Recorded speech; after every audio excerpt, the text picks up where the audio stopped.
바울의 전도 여행은 처음부터 순탄치 않았습니다. 계획대로 되지 않았습니다. 그럼에도 불구하고 그는 하나님의 인도하시는 대로, 성령님의 인도하시는 대로 빌립보라는 도시에 도착하게 됩니다. 빌립보에는 회당이 없습니다. 안식일에 기도할 장소를 찾지 못해서 강가로 나가게 됩니다. 강가에는 여인들이 모여서 이야기를 하고 있습니다. 바울과 신라는 거기에 다가가 여인들에게 다가가서 이야기를 함께 나눕니다. 그 여인들 중에 우리가 잘 알고 있는 루디아라는 여인이 있습니다. 그 루디아는 성경에서 하나님을 경외하는 사람이라고 말하고 있습니다. 그 루디아에게 바울은 예수 그리스도를 전하게 됩니다. 하나님께서 그녀의 마음을 열어 바울의 말을 듣게 하셨고, 바울이 전한 복음을 듣고 예수님을 믿게 되었습니다. 그녀와 그녀의 집안은 세례를 받고 바울과 그의 동료들은 집으로 초대해 그 집에 머물게 하였습니다. 바울의 계획대로 이루어진 전도 여행은 아니었지만 빌립보에서 루디아를 만나게 하셨고, 그녀와 그녀의 가족들에게 세례를 베풀고 예수님을 믿게 되는 좋은 일이 일어나게 됩니다. 바울이 원하지 않았지만 복음을 전할 수 있게 되었고, 그 복음을 전한 결과 루디아와 그 가족들은 구원을 받게 되었습니다.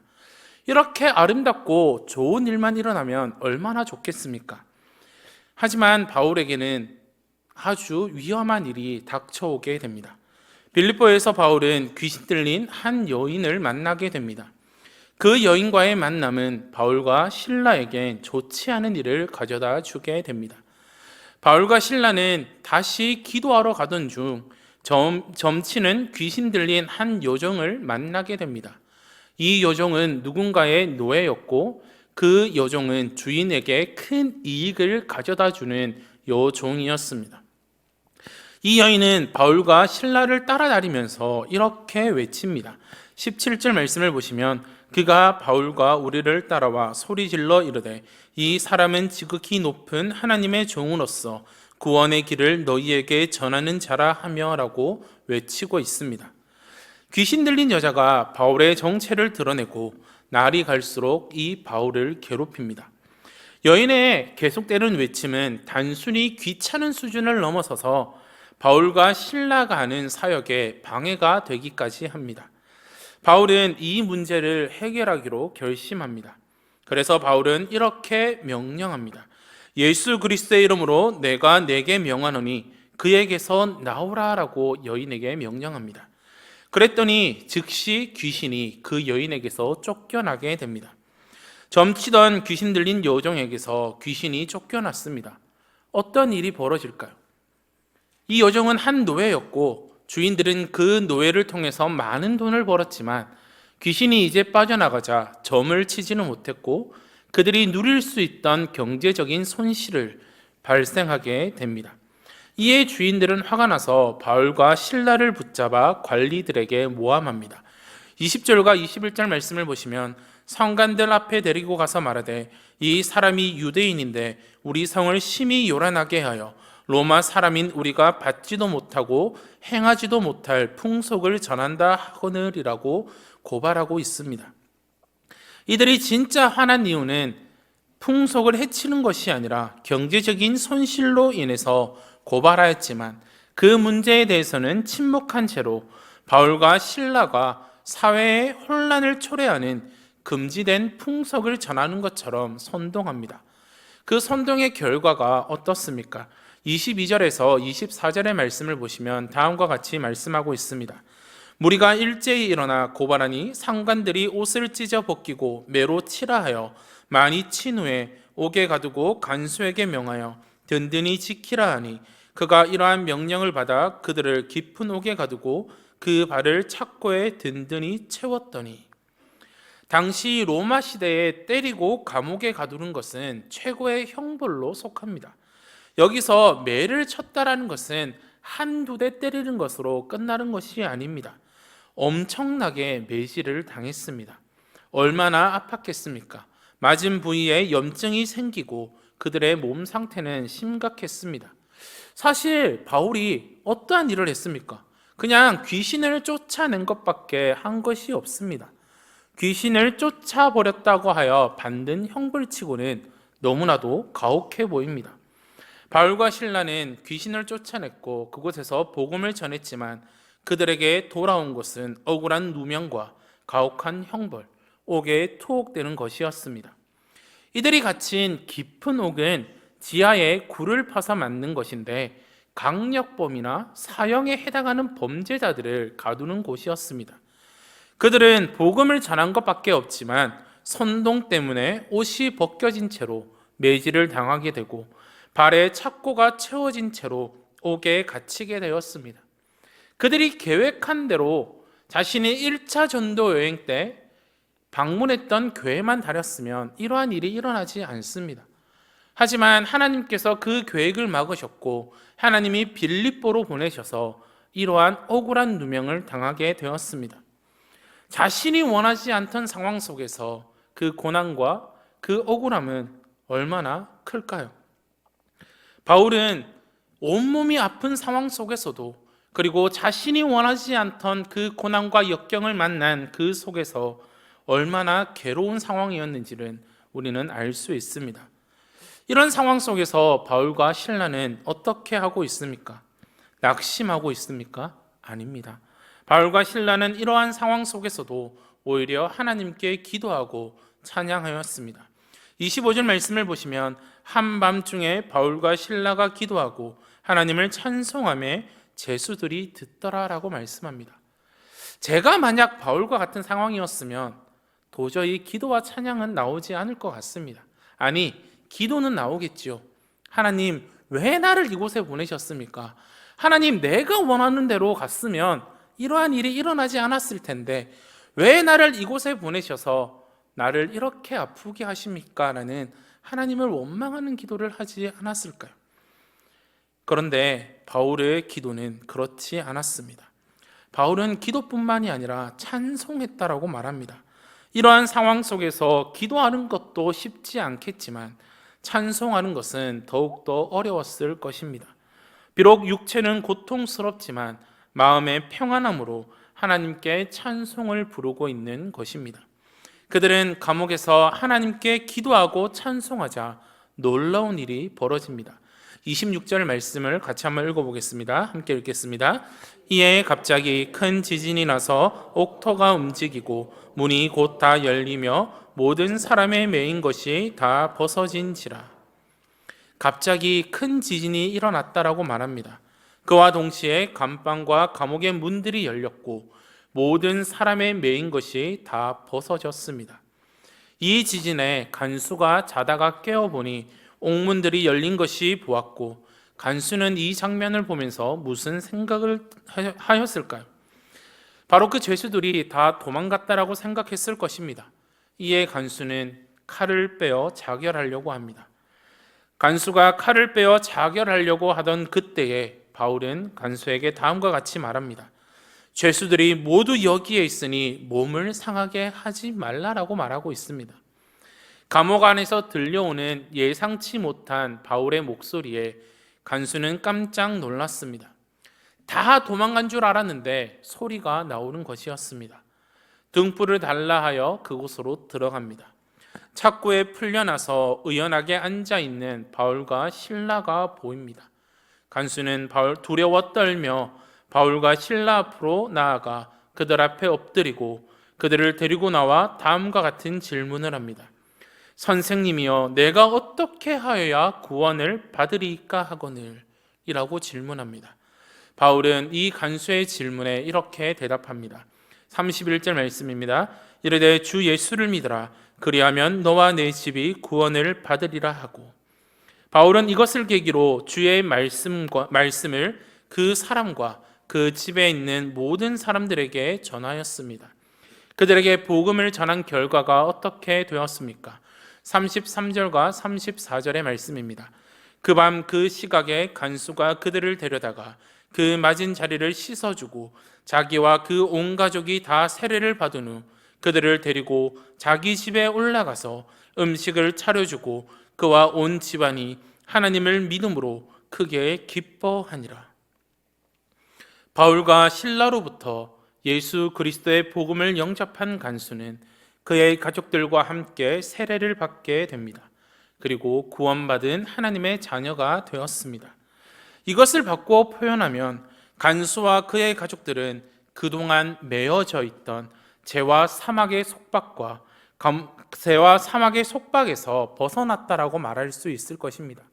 바울은 기도와 찬양을 통해서 그에 매여 있던 착고가 풀려지게 되었고, 간수는 바울이 전한 복음을 듣게 되므로 그 간수와 그의 가족들이 죄와 사망의 속박에서 벗어날 수 있게 되었습니다. 바울과 실라는 육적인 감옥에서 벗어났다라면 간수와 그의 가족들은 영적인 감옥에서 벗어나게 되었다라는 것입니다. 바울과 실라는 억울하게 옷이 찢기고 매를 맞고 착고에 매이고 감옥 생활을 했지만 그 가운데 속에서도 하나님을 잊지 않고 하나님을 기도하고 찬송하였습니다. 그랬을 때 놀라운 역사가 일어나게 되었습니다. 하나님께서 바울이 계획하지 않았지만 빌립보로 보내신 이유가 바로 여기에 있다라는 것입니다. 바울과 실라가 그 감옥 가운데 속에서 기도와 찬양을 통하여 한 감옥의 간수가 가정이 다 예수를 믿고 구원받는 역사가 일어났고 다 세례를 받아 하나님의 자녀가 되었습니다. 바로 이것을 위하여 하나님께서 바울과 실라를 거기로 보내신 것입니다.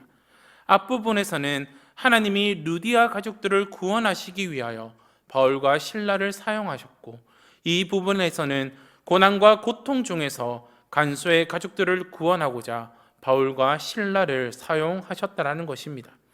이 한밤중에 이 감옥의 간수와 그의 가족들까지도 구원하고자 하시는 하나님의 신비로운 전혀 예상치 못한 인도하심이 바로 여기에 있었습니다.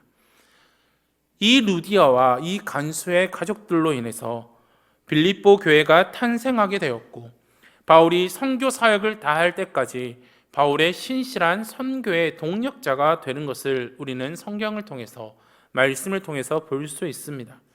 바울과 빌립보 교회 사이에 아름답고 멋진 동역자의 관계가 바로 여기에서부터 시작되어진 것입니다. 사실 루디아와 그의 가족들의 구원과 간수와 그 가족의 구원은 바울이 원한 것이 아니었습니다. 그의 계획에는 전혀 포함되지 않았습니다. 그는 2차 전도 여행을 계획할 때 1차 전도 여행의 중심지였던 아시아 지역을 방문하는 것이 바울의 계획이었습니다. 그러나 그 계획은 처음부터 어긋나 버리고 맙니다. 어떻게 된 일인지 계속해서 바울이 가려고 하는 길이 막힙니다. 바울은 성령이 아시아에서 말씀을 전하게 못하게 했다라고 말하고 예수의 영이 허락하지 않았다라고 말하고 있습니다. 이것이 뜻하는 바가 무엇입니까? 하나님께서 우리를 여기로 인도하셨다라는 것을 알 수 있다라는 것입니다. 하나님께서는 바울의 계획과는 다르게 인도하셨습니다. 그 인도의 결과는 루디아와 그 가족들이 구원받고 간수와 그 가족들이 구원받고 빌립보의 교회가 세워지게 되었습니다. 저는요, 하나님의 인도하심과 더불어 바울의 믿음에 대해서도 한번 살펴보게 됩니다. 오늘 본문에서 바울은 두 가지의 믿음을 보여주고 있습니다. 첫 번째로는 하나님의 말씀에 순종하는 믿음을 보여주고 있습니다. 바울은 자신이 원한 2차 전도 여행이 아니었지만, 그 계획대로 되지 않았지만 하나님의 말씀에 순종해서 그곳으로 가지 않고 하나님이 인도하시는 곳으로 가게 되었습니다. 바울은 자신의 계획에 얽매이지 않고 하나님의 음성에 순종했습니다. 이사야 55장 8절에서 9절 말씀을 보시면 다음과 같이 말씀하고 있습니다. 우리 함께 읽겠습니다. 이는 내 생각이 너희의 생각과 다르며 내 길은 너희의 길과 다름이니라. 여호와의 말씀이니라. 이는 하늘이 땅보다 높음같이 내 길은 너희의 길보다 높으며 내 생각은 너희의 생각보다 높음이니라. 아멘. 하나님은 우리의 생각보다 크시며 우리를 가장 좋은 길로 인도하시는 분이십니다. 우리는 자기의 계획과 경험을 고집하기보다는 하나님께 모든 것을 맡기고 신뢰함으로 그분의 뜻에 순종해야 합니다. 바로 이것이 바울이 보여주는 하나님의 말씀에 순종하는 믿음이라는 사실입니다. 두 번째로 우리가 너무나도 잘 알고 있다시피 바울은 고난 속에서도 그 믿음을 잃지 않았습니다. 하나님의 말씀에 순종해서 빌립보에 간 바울에게 좋은 일만은 일어나지 않았습니다. 고난과 역경을 당합니다. 그 가운데 속에서도 바울과 실라는 믿음을 잃지 않았습니다. 그들은 그곳에서 하나님께 기도하고 찬양했습니다. 그 고난과 역경 속에서도 신실하게 하나님을 의지하는 믿음을 보여줍니다. 이렇게 하나님은 바울과 실라를 통해서 그들의 믿음을 통해서 놀라운 구원의 역사를 이루셨습니다. 하나님의 말씀에 순종하여 빌립보로 가게 된 바울과 실라는 루디아와 간수와 그의 가족들을 구원하게 하셨고, 고난과 역경 속에서도 그 하나님을 잃지 않았습니다. 우리에게 이러한 믿음이 있습니까? 우리의 인생을 살아가다 보면 바울과 같은 상황을 맞이할 때가 있습니까? 그럴 때 우리는 어떻게 합니까? 하나님, 이것은 아닌 것 같습니다. 하나님, 아니 내가 원하는 대로, 내가 계획한 대로 나가면 아무런 문제가 없는데 하나님 도대체 왜 저에게 이러한 상황을 만들어 주시는 것입니까? 제가 가는 길이 맞습니다. 하나님의 인도하심보다, 하나님의 말씀보다 나의 뜻, 나의 계획이 더 중요합니다. 이러한 모습은 하나님을 신뢰하지 못하는 자들의 모습입니다.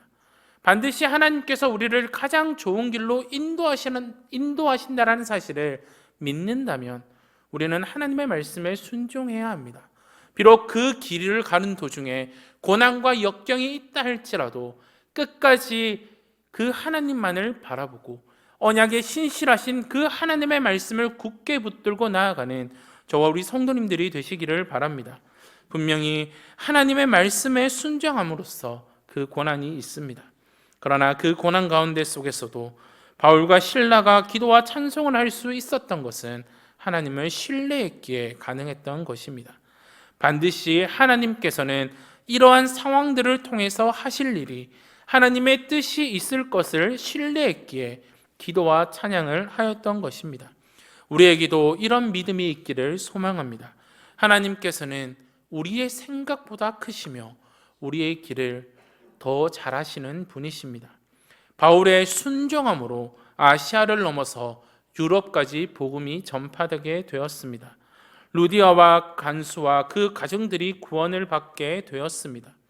우리의 계획이 아니라 하나님의 인도하심을 신뢰하고 순종할 때 우리를 통해 하나님의 뜻이 이루어질 것이고, 나를 통해 이 성동교회를 통해 하나님의 나라가 확장되며 복음이 땅끝까지 전파되게 될 것입니다. 사랑하는 성도 여러분, 2024년을 마무리하는 이 시점에 우리에게 이러한 믿음을 가지고, 하나님을 신뢰하는 믿음을 가지고 2025년을 준비하시기를 바랍니다.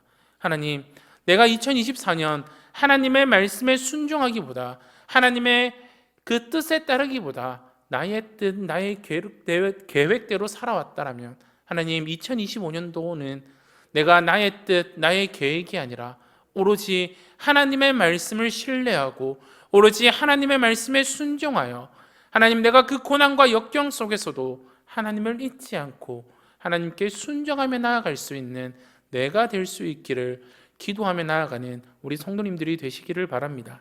그럴 때 우리가 한 해를 돌아볼 때 이 모든 것이 하나님의 은혜였고 이 모든 것이 하나님의 인도하심을 우리는 드러낼 수 있을 것이고, 우리의 삶을 통하여 오로지 하나님께 영광 돌릴 수 있는 우리의 삶이 될 수 있다는 사실을 기억하시고, 오로지 그 언약에 신실하신 하나님, 그 하나님의 말씀에 순종함으로 나아가시는 저와 우리 성동교회 성도님들이 되시기를 간절히 소원합니다.